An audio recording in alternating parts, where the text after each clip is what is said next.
నేను వెళ్ళినప్పుడు ఎవరు కూడా అందరూ రిజెక్ట్ చేసిన వాళ్ళే. అంటే బాలసుబ్రహ్మణ్యం గారు చాలా ఫేమస్‌లో ఉన్నారప్పుడు. హ్మ్. ఘంటసాల గారి తర్వాత ఆయన నంబర్ 1 పొజిషన్. ఆయన వేవ్ జరుగుతోంది.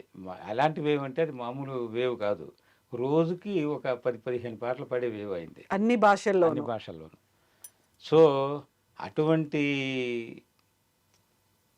వైట్ ఎలిఫెంట్ ఆయన.